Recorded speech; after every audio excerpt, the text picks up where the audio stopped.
Hello student, स्वागत है आप सभी का एक बार फिर से हमारे इस ऑफिशियल यूट्यूब चैनल में जिसका नाम है एसोल सॉल्यूशन। मैं चंदन कुमार हाजिर हूँ आप सभी के सामने अपनी एक और नई वीडियो के साथ। सो गाइस, आज की इस नई वीडियो में हम बात करने वाले हैं उन सभी स्टूडेंट्स के लिए जो एमपीएस कोर्स के स्टूडेंट्स हैं, मास्टर ऑफ पॉलिटिकल साइंस के स्टूडेंट्स हैं। उन सभी के पास में इग्नू के अंदर मास्टर ऑफ पॉलिटिकल साइंस का कोर्स है, यानी एमपीएस का कोर्स है, और वो एमपीएस के कोर्स में MGPE 011 के सब्जेक्ट को पढ़ रहे हैं। तो आज की नई वीडियो उन सभी स्टूडेंट्स के लिए मोस्ट इंपॉर्टेंट रहने वाली है, और इसमें हम मानव सुरक्षा यानी ह्यूमन सिक्योरिटी को बिल्कुल अच्छे तरीके से समझने वाले हैं। क्योंकि बहुत सारे स्टूडेंट्स के मेरे पास एग्जाम आपके खत्म होते ही कमेंट आने लगे थे कि सर इंपॉर्टेंट क्वेश्चंस की वीडियो बना दीजिए। जो क्वेश्चन आपने बताए ठीक वैसे ही क्वेश्चन आए थे, हम इजीली अपने 5 क्वेश्चन अटेंड कर पाए। और अब आप सभी का पेपर जो है वो MGPE 011 का है। और आज कल परसों जो भी बच्चे इस वीडियो को देख रहे हैं या आने वाले समय में जिनका भी एग्जाम होगा वो इंपॉर्टेंट क्वेश्चंस की वीडियो को तलाश रहे होंगे, तो ये वीडियो उन सभी के लिए फायदेमंद रहने वाली है। तो यहाँ पर सबसे पहली बात, हम सारे के सारे इंपॉर्टेंट क्वेश्चंस को डिस्कस करेंगे जो आपके एग्जाम में पूछे जाने वाले हैं। तो चलिए ज्यादा देर न करते हुए आज की अपनी इस वीडियो को हम स्टार्ट करते हैं। सबसे पहला क्वेश्चन आपकी स्क्रीन पर आ चुका है, और आप सभी का जो सब्जेक्ट है उसका नाम ही है मानव सुरक्षा। तो ये बहुत ही इंपॉर्टेंट टॉपिक बन जाता है, क्योंकि अगर आप इसमें अच्छा स्कोर करना चाहते हो तो ये टॉपिक आप लोगों को बिल्कुल आना चाहिए। क्योंकि 2 क्वेश्चन मिनिमम जो है मानव सुरक्षा से संबंधित आपसे पूछे जाते हैं। अगर आप लोगों को मानव सुरक्षा का कॉन्सेप्ट क्लियर नहीं है तो आप लोगों इस सब्जेक्ट में अच्छा स्कोर नहीं कर पाएंगे। तो सबसे पहले मानव सुरक्षा को ही हम समझेंगे। मानव सुरक्षा की जब हम बात करते हैं तो हम सभी को ध्यान रखना है, मानव सुरक्षा कहते किसको है? तो हम कहते हैं कि विभिन्न प्रकार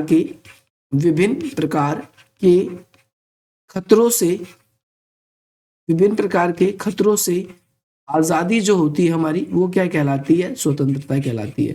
अब यहाँ पर हमने विभिन्न प्रकार के खतरे रखे। तो मानव सुरक्षा आप सभी को पता है मनुष्य के लिए सबसे इंपॉर्टेंट और कंसर्निंग विषय है, क्योंकि जब मानव ही सुरक्षित नहीं रहेगा तो बाकी चीजें हो या ना हो क्या फर्क पड़ता है। मनुष्य सुरक्षित रहना सबसे आवश्यक है।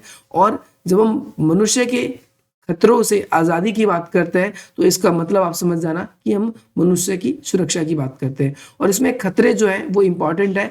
इसमें हम खतरों को या मानव सुरक्षा की अवधारणा को 2 प्रकार से बांटते हैं, या हम यहाँ पर देखेंगे मानव सुरक्षा की जो अवधारणा इसको हम क्या करते हैं 2 वर्गों में बांट सकते हैं अच्छी तरीके से। पहला वर्ग आप सभी का आता है, जिसे हम बोलते हैं परंपरागत सुरक्षा की अवधारणा। सबसे पहला पॉइंट आप सभी के सामने क्या आ जाता है? परंपरागत सुरक्षा की अवधारणा। और इस परंपरागत सुरक्षा की अवधारणा के अंतर्गत आप लोगों को क्या देखना है? ऐसे खतरे जो प्राचीन काल से मौजूद हैं और मनुष्य उनसे आजाद रहना चाहता है। और प्राचीन काल से बेसिकली मनुष्य किन खतरों से आजाद रहना चाहता है, उसमें सबसे पहले नंबर पे आता है बाहरी आक्रमण से सुरक्षा। अगर सेकंड नंबर पे अगर हम बात करते हैं सुरक्षा की अवधारणा में कौन सा पॉइंट आता है? पहले पॉइंट आपका आएगा कि सुरक्षा की जो परंपरावादी अवधारणा है, ये सुरक्षा की परंपरावादी अवधारणा है, ये प्राचीन काल से हम सुरक्षा की बात करते हैं। और सुरक्षा के दूसरे नंबर पे आती है आप सभी की आधुनिक अवधारणा। और ये जो आधुनिक अवधारणा है इसके अंदर भी आप सभी को कई सारे पॉइंट्स को एक्सप्लेन करना है। सबसे पहले सुरक्षा की जो बाहरी अवधारणा है, हम इसे बाहर से अटैक करने की, बाहर से सुरक्षा करने की हम बात करते हैं। तो इसमें बाहर से सुरक्षा करने में हम कौन कौन से पॉइंट डालेंगे, इसमें सबसे पहले आपको समझना है कि एक सरकार जो होती है या एक व्यक्ति बाहर से सुरक्षा करने के लिए 3 सिद्धांतों को अपनाता है। आप सभी से परंपरावादी या आधुनिक अवधारणा भी पूछी जा सकती है। तो इसमें आप सभी को ध्यान रखना है कि पहला कौन कौन से तरीके अपनाता है, दूसरा कौन से तरीके अपनाता है, और तीसरा सबसे पहला बात देश क्या करता है कि विभिन्न प्रकार के संगठनों का निर्माण करना। पहला पॉइंट आप सभी को ध्यान रखना है कि कोई भी देश अपनी सुरक्षा के लिए सबसे पहले क्या करता है? संगठनों का निर्माण करता है, ताकि जब भी उस पर कभी भारी आक्रमण हो तो वो संगठन उसकी मदद करे, या वो सारे के सारे देश जो संगठित होकर है वो उस पर क्या करे? हमला करे। दूसरी बात अगर हम देखते हैं तो बैंड बैंगन की नीति अपनाना। और ये बैंड बैंगन की नीति अपनाने का मतलब क्या होता है? इसका मतलब ये होता है कि भाई अपने आप को छुपा लेना, अपने आप को छुपा लेना यानी दूसरे अंतर्राष्ट्रीय मुद्दों पर टांग ना अड़ाना। और तीसरा कि जब अंतर्राष्ट्रीय स्तर पर कोई भी विवाद जैसा विषय हो, युद्ध जैसी स्थिति हो, तो उसमें बिल्कुल भी टांग ना अड़ाना। ये बैंडवैगन की नीति है। और तीसरा होता है, तीसरी अवधारणा होती है जिसे हम बोलते हैं शक्ति संतुलन। शक्ति संतुलन बनाने के लिए हम क्या करते हैं, अपने आप को अपने विरोधी के समान ताकतवर बनाते हैं। तो ध्यान रखना है, परंपरागत सुरक्षा की अवधारणा में बेसिकली सबसे बड़ा खतरा बाहरी आक्रमण का होता है। इसके अलावा मनुष्य के अधिकारों की जो है रक्षा हो, ये भी हमारा एक कंसर्निंग विषय होता है, ये आपको याद रखना है। और साथ ही साथ में जो सुरक्षा की आधुनिक अवधारणा है, इस सुरक्षा की आधुनिक अवधारणा के अंदर हम कौन कौन से पॉइंट डालेंगे, जैसे इसके अंदर आप सभी का आतंकवाद, इसके बाद में जो है महामारी, वैश्विक निर्धनता, जलवायु परिवर्तन, या हम कह सकते हैं पर्यावरणीय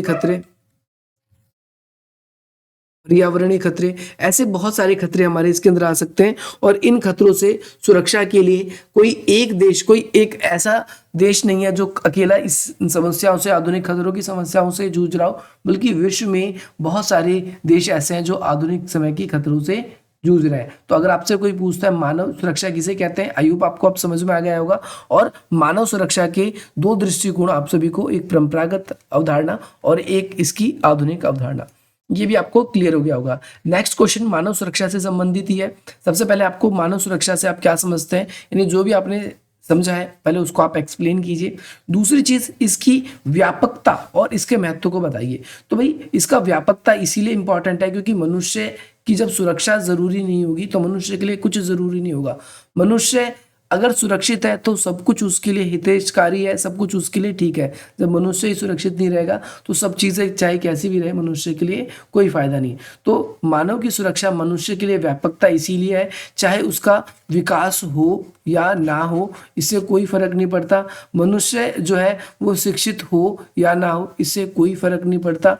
मनुष्य जो है वो दूसरे देशों का सहयोग करता है या नहीं करता इससे फर्क नहीं पड़ता जब तक मनुष्य सुरक्षित नहीं है। मनुष्य के कल्चर कैसा रहता है ये इसमें इंपॉर्टेंट नहीं है। तो मनुष्य की सुरक्षा का महत्व इसीलिए जरूरी बढ़ जाता है ताकि मनुष्य अगर सुरक्षित रहता है तो वो सकारात्मक दिशा में कदम बढ़ाता है। वो देश की प्रगति के लिए हो सकता है, अपने परिवार के लालन पालन के लिए हो सकता है, या फिर अंतर्राष्ट्रीय सहयोग की बात हो सकती है। लेकिन जब मानव सुरक्षा ही नहीं होगा तो वो ना तो अंतर्राष्ट्रीय कभी सहयोग की बात करेगा, ना ही, जैसे फॉर एग्जांपल अभी यूक्रेन के ऊपर हमने देखा रूस ने जो अटैक किया है, जब वहाँ के लोग सुरक्षित नहीं है तो अंतर्राष्ट्रीय स्तर के जितने भी मुद्दे हैं, जितने भी विषय हैं, उन सब पर कभी कोई चर्चा ही नहीं करेंगे क्योंकि वो अपनी समस्याओं से, अपने देश की खतरों से, अपने देश के लिए जो खतरे हैं उनसे जूझ रहा है। तो ये हमारे लिए एक इंपॉर्टेंट कॉन्सेप्ट और क्वेश्चन बन जाता है। नेक्स्ट क्वेश्चन है हिंसा से आप क्या समझते हैं। वेरी वेरी इंपॉर्टेंट क्वेश्चन है। अगर आप लोगों ने हमारी लास्ट ईयर की भी MGPE 11 के इंपॉर्टेंट क्वेश्चन वाली वीडियो नहीं देखी तो आप उसको भी देखिए क्योंकि उसमें भी मैंने बहुत सारे इंपॉर्टेंट कॉन्सेप्ट समझा रखे हैं। सबसे पहली बात तो हिंसा क्या होती है, तो आप सभी को पता है हिंसा के कई रूप हो सकते हैं, हिंसा के कई आयाम हो सकते हैं। तो हिंसा होती क्या है, सबसे पहली बात तो लोगों की जो आक्रामक प्रवृत्ति है जब वो एक दुष्परिणाम के रूप में हिंसक तरीके से व्यक्त की जाए तो वो एक हिंसा के रूप में हम उसे एक्सप्लेन कर सकते हैं। इसकी कई सारी अवधारणाएं हैं, जैसे संरचनात्मक हिंसा है ना, अग्रेसिव हिंसा होती है, हिंसाओं के कई रूप है। तो इसके आपको क्या करना है, हिंसा के प्रमुख अवधारणाओं को एक्सप्लेन करना है। ये वाला क्वेश्चन भी आप सभी के लिए इंपॉर्टेंट है, लेकिन शुरू के जो दो क्वेश्चन है ये दोनों के दोनों क्वेश्चन आप सभी के लिए सबसे ज्यादा इंपॉर्टेंट है। हिंसा भी बहुत इंपॉर्टेंट है, ये भी कई बार पूछा गया है, कई बार आपसे ये क्वेश्चन पूछा गया है, और कई बार हिंसा से आप क्या समझते हैं पहले तो आपसे ये पूछा जाएगा, और उसके विभिन्न पहलुओं का विस्तृत वर्णन करना, यानी इसकी अवधारणा ही इसके विभिन्न पहलू है। तो आप सभी को ये वाला क्वेश्चन इस तरीके से भी पूछा जा सकता है, इसीलिए हमने इसको ऐड किया है। अगला क्वेश्चन है संरचनात्मक हिंसा। संरचनात्मक हिंसा का वो रूप होता है जो हमारे समाज द्वारा प्रदत्त हिंसाओं में से एक है, या फिर हम कह सकते हैं हमारे समाज के लोगों के द्वारा उसे एक सेपरेटली, हाशिए पे रहे लोग उनको दबाने के लिए किया जाता है या फिर उन्हें जनता के द्वारा बढ़ावा दिया जाता है, ऐसे हिंसाओं को हम संरचनात्मक हिंसा के कैटेगरी में रखते हैं। तो इसके विभिन्न आयाम कौन कौन से हो सकते हैं, जैसे इसकी सांप्रदायिकता हो सकती है, जातवाद हो सकता है, भाषा की नीति हो सकती है, या फिर असमान विकास हो सकता है, देश के अंदर ही लोगों को भेदभावपूर्ण व्यवहार किया जाए। ये सारे के सारे पॉइंट इसके अंदर आपके आ सकते हैं। नेक्स्ट क्वेश्चन है, शांति निर्माण स्थानीय और वैश्विक स्तर पर मानव सुरक्षा के लिए प्रासंगिक है। शांति जो है वो मनुष्य की सुरक्षा के लिए एक तो स्थानीय स्तर पर यहाँ पर वो रहता है, और दूसरा देखो स्थानीय स्तर पे सुरक्षा का मतलब यह है कि देश में क्या ना हो, गृह युद्ध ना हो, गृह युद्ध ना हो। गृह युद्ध के साथ साथ हम इसके अंदर अगर और भी एक्सप्लेन करना चाहें तो हम इसके अंदर ये भी एक्सप्लेन कर सकते हैं, तो गृह युद्ध ना हो और साथ ही साथ में आपसी सहयोग बना रहे। अंतर्राष्ट्रीय स्तर पर वैश्विक स्तर की बात करते हैं तो क्या ना हो, बाहरी आक्रमण ना हो, बाहरी आक्रमण ना हो, बाहरी आक्रमण ना हो। तो शांति हमारे लिए, शांति निर्माण में एक तो स्थानीय और वैश्विक दोनों स्तर पे मानव के लिए सुरक्षा है। अगर अगर हम देखें देश के आपस में ही कम्युनिटी के लोग सांप्रदायिकता के आधार पर लड़ते रहेंगे, देश के आपस के लोग भाषा की वजह से लड़ते रहेंगे, देश के आपस के लोग संसाधनों का असमान वितरण होने की वजह से लड़ते रहेंगे, तो हमारे देश में अंदर ही अंदर कभी भी शांति नहीं हो सकती। देश में सांप्रदायिक दंगे होंगे, तो जिससे कोई भी मनुष्य सुरक्षित नहीं रह पाएगा। वैश्विक स्तर पर अगर हम सुरक्षा की बात करते हैं तो एक तो बाहरी आक्रमण ना हो, और वैश्विक स्तर पर जैसे महामारी है, आतंकवाद है, ये कभी भी क्या ना हो, स्प्रेड ना हो, फैले ना। तो हम यहाँ पर इसको भी एक्सप्लेन करेंगे। मानव विकास से आप क्या समझते हैं, तो मानव विकास की 4 अवधारणाएं होती है। आप सभी को पता है मनुष्य का विकास कब माना जाता है, अच्छा जब उसका उत्पादकता, उसका सशक्तिकरण होता है, तब मनुष्य का विकास अधिक माना जाता है। साथ ही साथ मनुष्य की जो जन कल्याण के क्षेत्र हैं, चाहे वो शिक्षा है, चाहे वो क्या है, शिक्षा है, चाहे वो उसका स्वास्थ्य है, चाहे वो उसके रोजगार की बात है, चाहे वो उसके रोजगार की बात है, ये सारे के सारे जो कॉन्सेप्ट है, ये सारे के सारे जो पॉइंट है, ये हमारे किसके अंदर आते हैं, मानव विकास के अंदर। तो मानव विकास का मतलब मानव विकास की बात करते हैं तो मनुष्य के विकल्पों में वृद्धि होना। जैसे कि उदाहरण देते हैं कि पहले आपको अपने घर से अपने विद्यालय जाना होता था, कॉलेज जाना होता था, तो आपके पास में पहले क्या थी, साइकिल थी। अब साइकिल के बाद में आप सभी के पास में क्या आ गई, बाइक आ गई। बाइक के अलावा अगर आप देखोगे तो आपके पास में फिर आगे कार आ गई। तो मनुष्य के विकल्प में जितनी वृद्धि हो रही है, मनुष्य का विकास उतना ही देखा जा रहा है। मनुष्य के विकास या मानव विकास को उसके जन कल्याण से भी जोड़कर देखा जाता है। वहां पर रोजगार के साधन, साथ ही साथ में आय के साधन कितने बढ़ रहे हैं, इसको भी देखा जाता है। मनुष्य की शिक्षा, स्वास्थ्य, और साथ ही साथ में आज के जमाने में हम देखते हैं कि HDI ह्यूमन डेवलपमेंट इंडेक्स, इसके थ्रू हर एक देश को रैंक मिलती है, जिसके सहारे हमें ये पता चल पाता है कि किस देश में कितना विकास हुआ है। जब भी मानव विकास की बात करते हैं तो इसके अंदर हमको सतत पोषणीय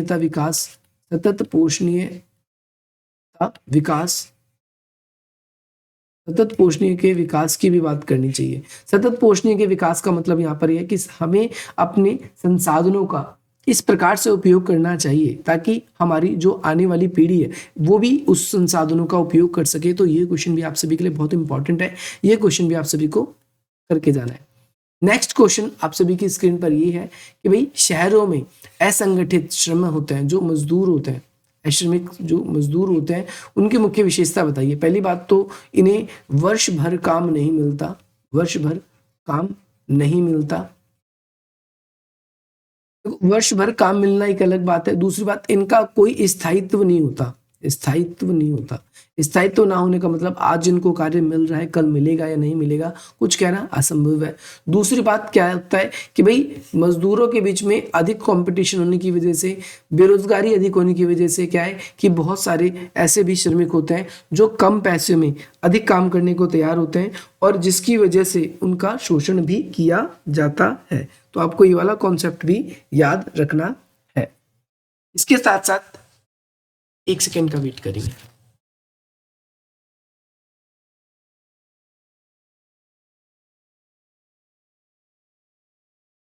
ओके, तो इन मजदूरों की एक विशेषता ये भी है कि ये कई बारी हम देखते हैं कि ये प्रवास करके आए होते हैं। प्रवास करके आने का मतलब क्या होता है कि जब आप अपने मूल स्थान को छोड़कर नए स्थानों पर आकर बसते हैं, नए स्थानों पर क्या करते हैं, आकर बसते हैं, तो आप वहां पर क्या कहलाते हैं, प्रवासी कहलाते हैं।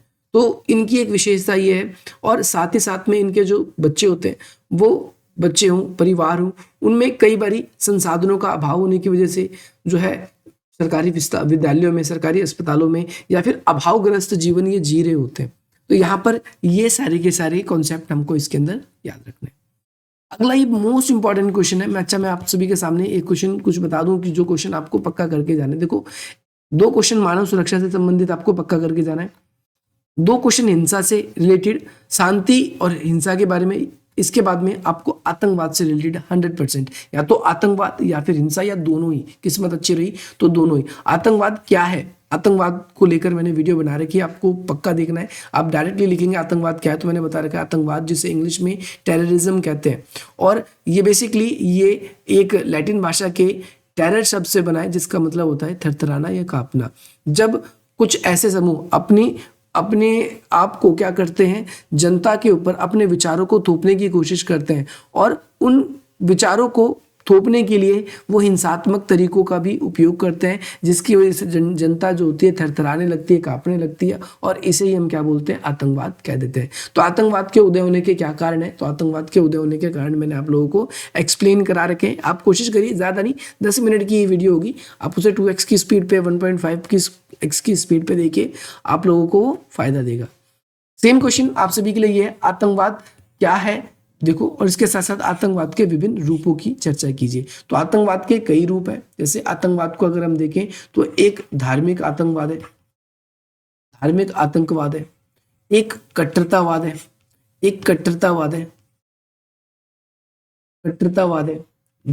आतंकवाद के अंदर भी। तीसरा, बहुत से लोग क्या चाहते हैं, राजनीतिक नियंत्रण चाहते हैं, इसकी वजह से आतंकवाद होता है। चौथे तरह के लोग ऐसे हैं आतंकवाद के एक रूप में, अगर हम बात करेंगे तो आतंकवाद की कैटेगरी में एक वो लोग भी आते हैं जो कैसे हैं, शोषित लोग हैं, और उनको ऐसा लगता है कि इनके द्वारा हिंसाएं करने से उन्हें उनके जो पुराने उनके साथ व्यवहार किए गए वो व्यवहार उनके बदल जाएंगे। तो ये वाला कॉन्सेप्ट भी याद रखना है। मानव सुरक्षा के संदर्भ में अंतर्राष्ट्रीय सहयोग के विभिन्न मुद्दे कौन कौन से। देखो, मानव सुरक्षा की जब बात होती है तो हम क्या करते हैं, हम हथियारों की होड़ पर रोक लगाने की बात करते हैं। और हथियारों की होड़ पर रोक कैसे लगाया जा सकता है, जब आपस में अंतर्राष्ट्रीय सहयोग हो। लेकिन आज के ज़माने में सबसे बड़ा जो समस्या ये है कि एक देश और बाकी सभी देश मिलकर सोचते हैं कि चलो हम अपने हथियारों को कम करेंगे ताकि मनुष्य की सुरक्षा बनी रहे। तो इसमें एक देश अगर अपने हथियार कम कर भी देता है तो उसे दूसरे देश के ऊपर कभी भरोसा नहीं होता, वो संदेह होता है कि कल को मैं अपने हथियार कम कर दूं, लेकिन सामने वाला जो देश है वो अगर हथियार कम नहीं करेगा तो फिर क्या होगा। ऐसे में तो वो मुझ पर कभी भी हमला करेगा तो मेरे देश में बहुत ज़्यादा संकट हो जाएगा। इस वजह से आज के ज़माने में सबसे बड़ी चुनौती अगर हम देखें तो मानव सुरक्षा के लिए जब हम हथियारों की होड़ पे कम करने की बात करते हैं तो यहाँ पर आपसी विश्वास का अभाव देखने को मिलता है। दूसरा, अगर हम देखें हथियारों की होड़ के अलावा जो पर्यावरणीय समस्या है, ये देशों के लिए एक गंभीर समस्या हो गई, क्योंकि इस पे कोई एक दो देश तो ऐसे हैं नहीं जो वो केवल समस्याओं से जूझ रहे हो।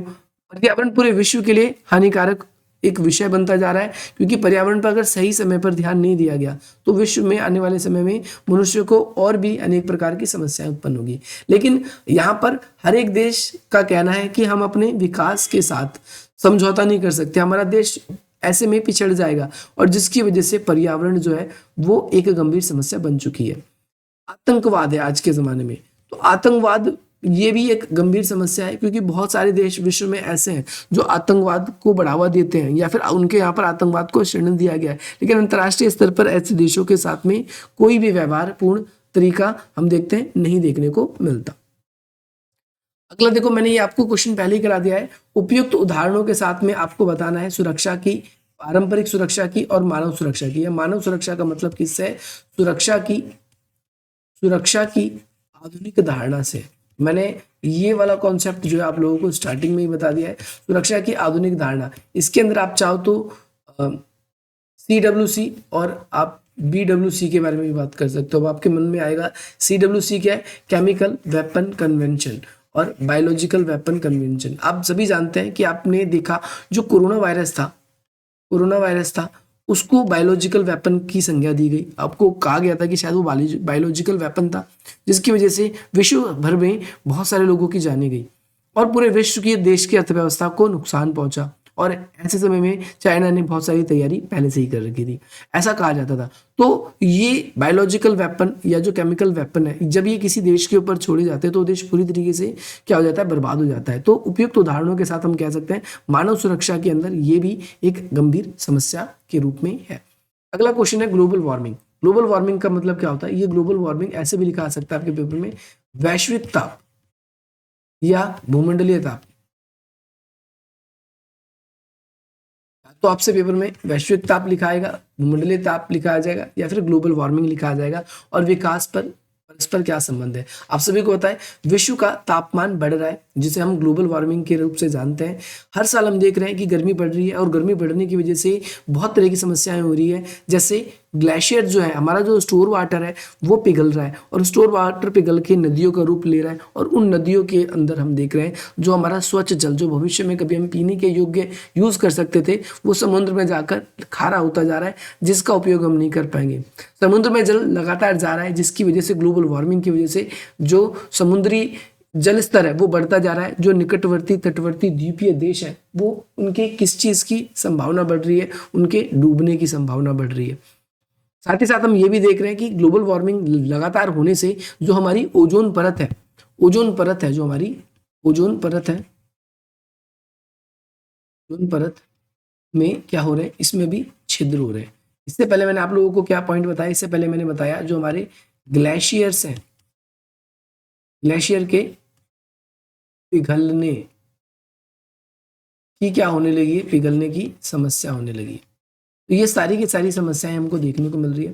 ग्लोबल वार्मिंग की वजह से ओजोन परत में छिद्र हो रहा है। ओजोन परत में छिद्र होने से वजह से जो सूर्य से निकलने वाली यूवी किरणें हैं, यूवी किरणें या वीयू लिख दिया हमने, यूवी किरणें जिसे हम अल्ट्रा वाइट रेज बोल देते हैं, और ये किरणें हमारे पराबैंगनी किरणें और ये हमारे पर्यावरण को, ये हमारे स्किन कैंसर, ये हमारी जमीन की उर्वरा क्षमता कम करने में, इन सभी में क्या हो रही है भाई? बड़ी ही फेमस हो रही है। और साथ ही साथ में आज ये आप ग्लोबल वार्मिंग आप देख रहे हो, इतनी सारी प्रॉब्लम हो रही है, तो ये ग्लोबल वार्मिंग आखिर बढ़ क्यों रहा है? तो ये हमारी विकासात्मक जो प्रक्रिया है, जो विकास की प्रक्रिया, उसके कारण ही हो रहा है। बहुत सारे देश क्या कर रहे हैं ग्लोबल वार्मिंग को बढ़ाने में? जो हमारी CFC गैसें हैं, जिसे हम बोलते हैं क्लोरोफ्लोरोकार्बन की वजह से आज के ज़माने में हम देख रहे हैं हमारा विश्व का तापमान बढ़ रहा है। या जितनी भी गैस के पीछे ऑक्साइड लगता है वो भी हमारे क्या कर रही है? तापमान में क्या करती जा रही है? वृद्धि करती जा रही है। और तापमान में जैसे जैसे वृद्धि हो रही है वैसे वैसे हमारे लिए एक संकट बढ़ता जा रहा है। नेक्स्ट क्वेश्चन है दक्षिण एशिया। दक्षिण एशिया पहली बात तो टर्म यूज किसके लिए होता है? आप सभी को पता होना चाहिए, भारत और उसके पड़ोसी देशों के लिए। लेकिन इसमें भी एक खास बात है, इस पड़ोसी देश में हम कह देंगे सिवाय, इसके सिवाय, चीन के सिवाय। इसमें चीन नहीं है। इसमें कौन कौन से? जैसे इसके अंदर हम अफगानिस्तान, पाकिस्तान, नेपाल, भूटान,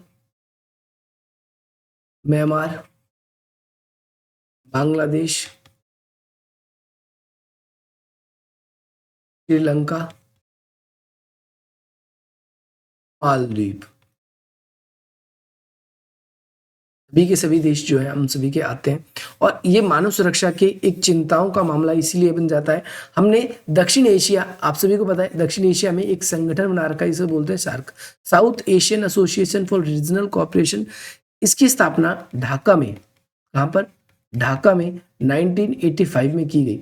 लेकिन ये एक विवादित विषय के रूप में हमारे सामने आज भी मौजूद है। और उसके पीछे कारण ये है कि जो इसके पड़ोसी यानी भारत और इसके पड़ोसी देश हैं, इन सभी के बीच में हमेशा विवाद रहता ही है।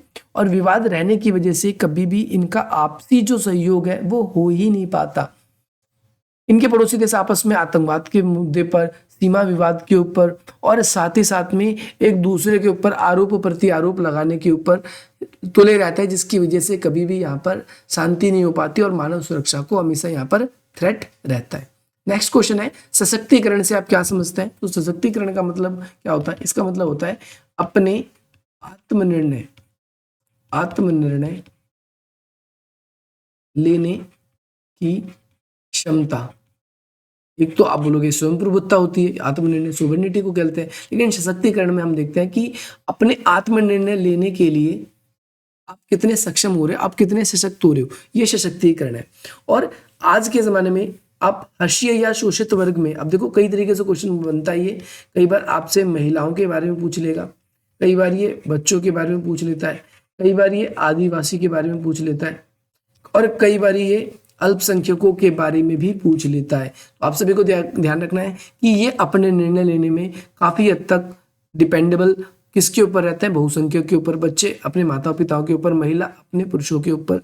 तो इनके उपाय के लिए क्या क्या रणनीति आप अपना सकते हो? आपको बताना है कि महिलाओं का विकास कैसे हो सकता है, बच्चों का कैसे विकास हो सकता है। इसके बाद में नेक्स्ट क्वेश्चन है, भारतीय समाज में महिलाओं की सीमितकरण करने में जो है उसके विभिन्न आयामों को बताना है कि महिलाएं आज अपना डेवलपमेंट क्यों नहीं कर पा रही। महिलाएं पूरी तरीके से हमें पुरुषों के ऊपर निर्भर होती हुई दिखाई देती है। महिलाएं जो हैं उनके साथ हम देखते हैं भेदभावपूर्ण व्यवहार होता है। महिलाएं अपनी इच्छा अनुसार ना तो ज़्यादातर एजुकेशन पूरी कर पाती, ना शिक्षाएं ले पाती, शिक्षा के साथ साथ ना ही वो अपने ऊपर अच्छी तरीके से ध्यान दे पाती स्वास्थ्य पे, या फिर उनको उतनी स्वतंत्रता नहीं मिलती जितनी पुरुषों को मिलती है। तो इस तरीके से हमको बताना है कि महिलाएं किस प्रकार से एक सीमित कर दी गई है और वो हर्षे पर आती गई है। गांधीवादी दृष्टिकोण बताने मानव सुरक्षा की, तो मानव सुरक्षा की गांधी जी सभी को पता है, गांधी जी अहिंसा की बात करते हैं। वो किसकी बात करते हैं? सहयोग की बात करते हैं गांधी जी।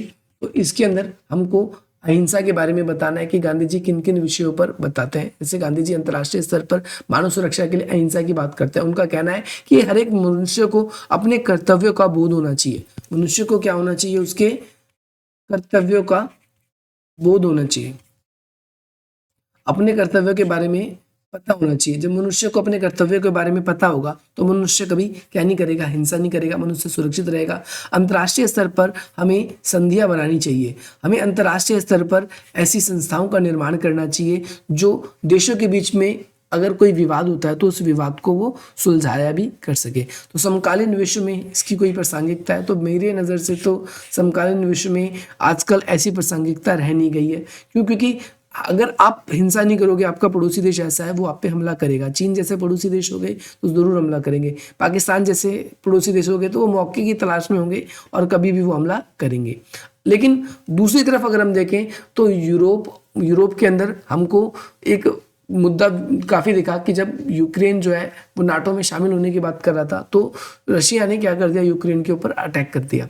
तो यहाँ पर हम देखते हैं कि अगर कोई अंतर्राष्ट्रीय स्तर पर संस्थाएं भी बना दी जाए जो उसका काम युद्ध रोकने का होगा, जैसे यूएनओ का काम है भी युद्ध को रोकना। हम बचपन से ही पढ़ते हुए आए कि यूएनओ का काम अंतर्राष्ट्रीय स्तर पर युद्ध जैसे हालातों से बचाना है, लेकिन वो एक मुख्य दर्शक रहकर जब खड़ा होता है और पूरा देश बर्बाद होता है, तो ऐसे समय में गांधी जी की जो दृष्टिकोण है मानव सुरक्षा की वो मेरे को बिल्कुल ही बेकार लगती है। ये मेरा पर्सनल व्यूज है, हो सकता है आपको अच्छी लगे, लेकिन पर मेरी तरफ से तो आप लोगों के लिए यही राय है। नेक्स्ट कॉन्सेप्ट आप सभी के लिए है, भारत में जो मानव सुरक्षा के लिए उठाए गए विभिन्न उपाय बताने। तो यहाँ पर संविधान का निर्माण किया गया है। संविधान में विभिन्न क्या की गई है? व्यवस्थाएं।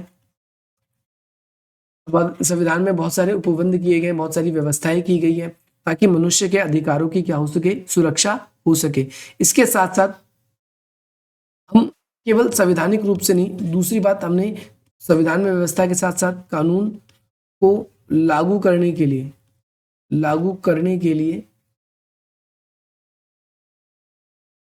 हमने अलग अलग भाग बनाए हैं ताकि वो क्या कर सके? अपने दायित्वों का पालन कर सके और मनुष्य की सुरक्षा को सुनिश्चित कर सके।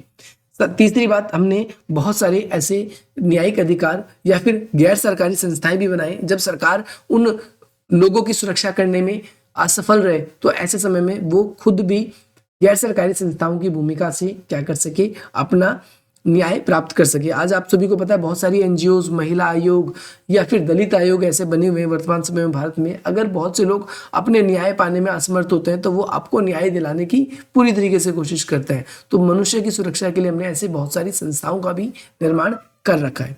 नेक्स्ट क्वेश्चन है, समकालीन विश्व में मानव सुरक्षा को रोकने के लिए उठाए गए विभिन्न उपायों का वर्णन करना है। आपको बताना है समकालीन विश्व में मानव सुरक्षा जो है वो किस प्रकार से हम सुनिश्चित कर रहे हैं। तो समकालीन विश्व में आज हम विश्व स्तर पर अलग अलग प्रकार की संस्थाएं बना रहे हैं। और इन संस्थाओं का कार्य क्या है भाई, विश्व में कभी युद्ध ना होने दे। पहली बात तो हम ये काम करें। दूसरी बात, अगर देशों के बीच में विवाद उत्पन्न होता है तो अधिकतर देश यही कोशिश करते हैं कि उन सभी देशों के जो जिनके विवाद चल रहे हैं उन सभी विवादों को बातचीत से कैसे सुलझाया जा सके। तीसरी बात, अगर हम बात करें तो औपचारिक और अनौपचारिक दोनों तरीके के प्रस्ताव जो है वो देशों के बीच में दूसरे देश लेके जाते हैं। ये भी आपको याद रखना है। क्या इसका कोई वैश्विक मापदंड है विश्व स्तर पर? तो ऐसा कोई मापदंड नहीं है मानव सुरक्षा को लेकर, क्योंकि सिचुएशन कभी भी अलग अलग तरह की हो सकती है, सीवियर हो सकती है, तो इसका कोई मापदंड नहीं है। नेक्स्ट क्वेश्चन है मानवाधिकार। तो मानवाधिकार किसे कहते हैं? यूएनओ कहता है मानवाधिकार उन अधिकारों को कहा जाता है जो मनुष्य को, जो लोगों को इसलिए प्राप्त होता है क्योंकि वो मनुष्य है। और साथ ही साथ में मानव सुरक्षा के बारे में आप पढ़ चुके हो और मानव विकास के बारे में। इन तीनों का आपस में क्या संबंध है? तो मानव अधिकार जब सुरक्षित रहते हैं तो मानव सुरक्षित रहता है। मनुष्य जब सुरक्षित रहता है तो वो अपना विकास कर पाता है, और मनुष्य अपना विकास तभी करेगा जब मानव सुरक्षित रहेगा और मानव के पास में उसके अधिकार होंगे। तो ये सारी की सारी चीजें जो है वो एक दूसरे से जुड़ी हुई है। नेक्स्ट क्वेश्चन आप सभी के लिए है, शांति निर्माण में विभिन्न रणनीतियां क्या है? तो हम बात करेंगे अंतर्राष्ट्रीय स्तर पर हम खतरों से आज़ादी की बात करते हैं, अंतर्राष्ट्रीय स्तर पर संस्थाओं को बढ़ाने की बात करते हैं, अंतर्राष्ट्रीय स्तर पर देशों के बीच में विवादों को सुलझाने की बात करते हैं, अंतर्राष्ट्रीय स्तर पर अलग अलग देशों के बीच में अगर जिस जिस प्रकार के विवाद मौजूद हैं उन विवादों को सुलझाने के लिए आपने सुना होगा ICJ के बारे में, इंटरनेशनल कोर्ट ऑफ जस्टिस। इसका निर्माण किया गया है ताकि हर एक देश क्या कर सके, अपनी सुरक्षा को सुनिश्चित कर सके देशों के बीच में। अगर हम देखें कि हमने सिक्योरिटी काउंसिल बना रखी है यूएनओ में, अगर विश्व स्तर पर कभी भी सुरक्षा से जुड़ा हुआ कोई मुद्दा निकल के आता है तो ये उसका हमेशा सुरक्षा देने का कार्य करता है। नेक्स्ट क्वेश्चन है भय से स्वतंत्रता और इच्छा की स्वतंत्रता। देखो भय से स्वतंत्रता का मतलब क्या है? एक तो होता है डर से आजादी, और इच्छा से स्वतंत्रता जो है, इन दोनों को विस्तार से बताना है। देखो मनुष्य सुरक्षित कब जब रहेगा? जब मनुष्य किसी से डरेगा नहीं। तो ये एक एडिशनल क्वेश्चन में से एक है जो आपके एग्जाम में पूछा जा सकता है। अगला क्वेश्चन है राज्य और गैर राज्य हिंसाओं के बीच में अंतर बताना है। तो ऐसी हिंसाएं जो राज्य के द्वारा या राज्य के कारण हिंसाएं हो रही है, चाहे वो सरकार के विरुद्ध के कारण हो रही है, आंदोलन हो रहे हैं देश के अंदर, सरकार के खिलाफ विरोध प्रदर्शन चल रहे हैं, सत्ता परिवर्तन की बात चल रही है, तो ये राज्य द्वारा। और गैर राज्य का मतलब है जैसे हिंदू मुस्लिम के बीच में दंगे हो गए, या फिर हमारी पर्टिकुलर किसी मांग को लेकर जो समाज के लिए ही है वो मांग जो है वो गैर राज्य हिंसा में आएंगे। आप सभी को याद रखना है ये मानव सुरक्षा से कैसे संबंधित है, ये क्वेश्चन भी आपसे पूछा जा सकता है।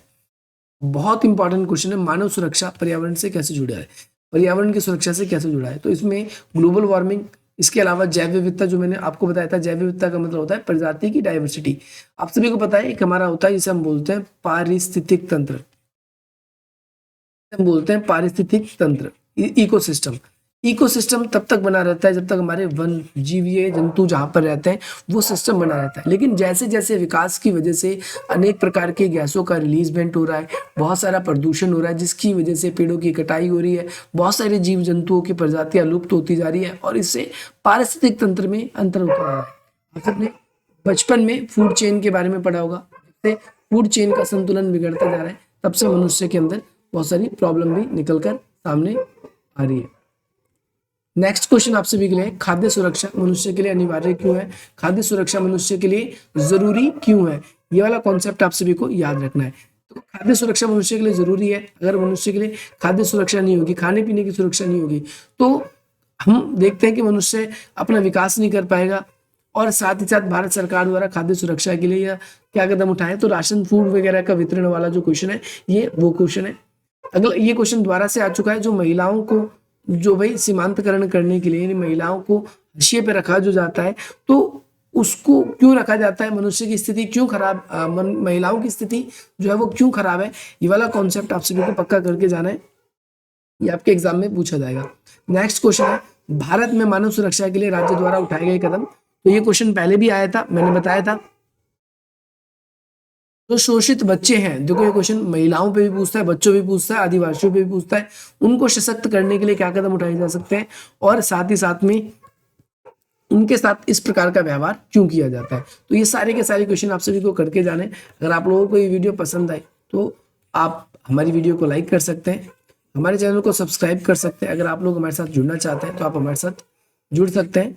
बाकी अगर आपकी स्क्रीन पर कोई भी प्रॉब्लम होता है या फिर आप क्या नाम है कोई भी डाउट पूछना चाहते हैं किसी क्वेश्चन को लेकर, आप पूछ सकते हैं कमेंट के माध्यम से। बाकी आप इंस्टाग्राम पे भी मुझे फॉलो कर सकते हैं, जिसका लिंक मैं डिस्क्रिप्शन बॉक्स में दे दूंगा।